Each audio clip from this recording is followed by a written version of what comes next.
En el ámbito natural es momento para las entrevistas. El punto de partida, el desastre parcial, si se quiere, de la hidroeléctrica de Ituango, que hasta el momento ha generado más de 25.000 personas desplazadas de poblaciones aledañas y más de 1 billón de pesos en pérdida. El invitado es el ingeniero, el doctor en ingeniería para industrias y organizaciones de la Universidad Nacional, Rodolfo García. Gracias por estar en el ámbito natural. Gracias, no, gracias a ti. Bueno, Y a tu audiencia. profesor, esta situación nos ha llevado a plantearnos primero un par de preguntas. ¿Estamos haciendo las cosas bien? Y después otra que tiene que ver como con un mito. ¿La naturaleza siempre trata de cobrar su espacio, recobrar su territorio?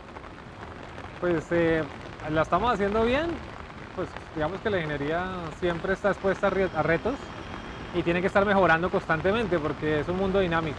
Actualmente hay cosas por mejorar, desafortunadamente ha hecho carrera unos sistemas de forma de decidir los megaproyectos y la viabilidad de los mismos que privilegian viabilizar un proyecto por encima de evaluar su impacto ambiental, y a la postre pues vemos como la evaluación ambiental es desafortunada y nos enteramos de la peor manera, que es respondiendo ante un desastre.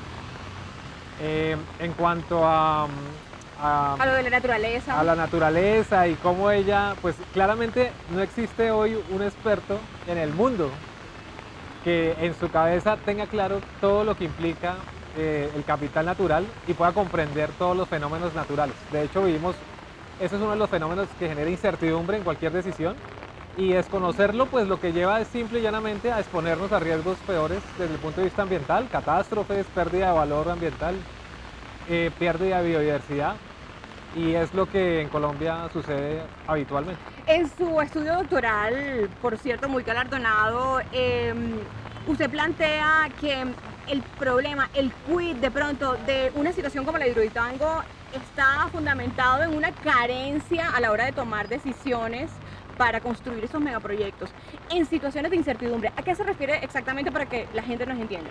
No, básicamente es que si yo voy a hacer una cosa que nunca he hecho en mi vida, seguramente no me va a quedar bien a la primera. Y eso hay que entenderlo con claridad. Entonces, en el medio ambiente, si yo nunca he hecho una intervención de una magnitud enorme como la que se pretendía hacer, que era parar el río Cauca, es muy predecible que necesitará ayuda. Y la ayuda no está dentro de mi organización o entre la promotora, sino que requiere un conocimiento mucho más amplio y muchas veces insuficiente porque nosotros, el ser humano, la humanidad todavía no domina la naturaleza, ¿sí? Apenas logra describirla y en algunos casos entender algunos fenómenos muy particulares de ella. Nunca fenómenos de largo plazo y mucho menos proyectos que tienen un impacto a un siglo o 2 siglos hacia adelante. Y entonces, ¿cuál sería, digamos, una alternativa para superar estas carencias o esta debilidad, ¿no? Pues primero hay 2 caminos grandes, ¿no? El primero es hacer solo megaproyectos cuando realmente su evaluación es una evaluación de alto nivel, es decir, donde toda la sociedad puede colaborar, donde de forma colaborativa la evaluación ambiental pasa a ser economía colaborativa, es decir, pasa a ser un mundo donde todos pueden aportar su conocimiento en la evaluación, no en la viabilización del proyecto. Y segundo, en muchos casos, cancelar estos proyectos y buscar alternativas como energías renovables, proyectos que tienen menor impacto, más control, más posibilidad de que cualquier promotor las pueda hacer y que podemos dar la vuelta y estar tranquilos, y no proyectos que al dar la vuelta pueden pasar de 200 afectados a 200.000 personas en una catástrofe, y donde ya tienen que traerse el gobierno nacional a tratar de resolver un problema que se les escapa de las manos de los promotores por un fenómeno que se llama la ilusión del control, que es que se pretende transmitir a la sociedad la idea de que hay seguridad en la evaluación que se está haciendo ambiental. Pero, ¿y si no se transmite esa seguridad, qué podemos esperar entonces? Pues si hay una incertidumbre, de hecho, porque la naturaleza pues es casi que incontrolable y ¿sí? Impredecible. Pero si tampoco se le da seguridad a una comunidad que también se va a ver beneficiada directa o indirectamente con estas grandes construcciones, entonces... No, se puede hacer. Lo que pasa es que es como cuando tú estás en la medicina, cuando tú vas al médico y el médico te dice que el tratamiento tuyo requiere un tratamiento experimental, es decir, algo que no se ha hecho.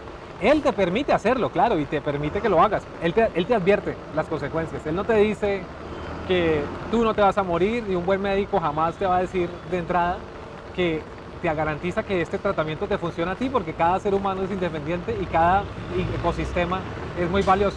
Y ese valor se cuida, se cuida si la evaluación implica aceptar que estamos asumiendo un reto que nunca habíamos acometido. Solo solo puedo dar seguridad de lo que conozco. Proyectos más pequeños tal vez, proyectos con una evaluación más inclusiva, ¿sí? Reconocer que ya no es la primera hidroeléctrica que se desborda en el mundo. Realidades. Cuando se habla de viabilidad y habla de evaluación, todo esto no está planteado de antemano en estos estudios de factibilidades, en estos planes de manejos y contingencias que también se pueden presentar en las construcciones, en los desarrollos de estos megaproyectos. Pues es que ya la pregunta en este caso, en el caso de esta hidroeléctrica, la pregunta es cuál de todos los estudios, porque el primero ha tenido 21 modificaciones. La primera licencia ambiental la han modificado 21 veces. ¿Eso es malo? Eso nos da indicios de que seguramente tenía muchas cosas por construir, por mejorar, habían muchas cosas que se pasaron, porque difícilmente si yo hago un pedido y luego lo modifico 21 veces antes de lograrlo, pues puedo considerar que está bien evaluado, ¿sí? El problema principal en Colombia es que los mejores talentos del país no están al servicio de evaluar las grandes iniciativas, están al servicio de viabilizar algunas iniciativas de origen privado o público. Y eso es lo que genera que no haya un gran esfuerzo en lo que debe haber, que es evaluar los impactos ambientales por encima de decretar que esto es un gran proyecto para la sociedad porque se me acaba de ocurrir. ¿Usted cree que los humanos estamos subestimando el poder de la naturaleza?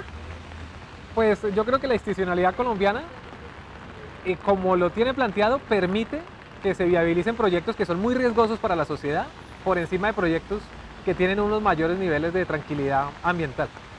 Para darte un ejemplo, no es que en otros países no existan desastres ambientales ni de megaproyectos. Se pueden hacer, solo que se reconoce que son iniciativas donde el riesgo es más alto. Porque un megaproyecto implica hacer algo magnífico y está por fuera de las condiciones que yo he hecho habitualmente. Luego no puedo aprender del pasado. Eso sería como un poco que Colombia quisiera en las próximas Olimpiadas ingresar a una nueva categoría de deporte y en esa quedar de primeros y medalla de oro. Es difícil que las dos cosas se den. Desafortunadamente lo normal es que primero se hace el proceso de entrar a esa categoría de deporte que quiero entrar, salto largo, y luego voy por la medalla de oro. No todo al tiempo. En la primera no sale así, y menos en temas ambientales que no comprendemos. ¿Hay que volver a la naturaleza? Hay que empezar desde la naturaleza, hay que acordarnos que hay gente que sabe mucho de la naturaleza, solo que simplemente está invisibilizada y que se requiere es una comunidad que la agrupe y le permita entonces tener unas condiciones donde el poder empieza por organizarse.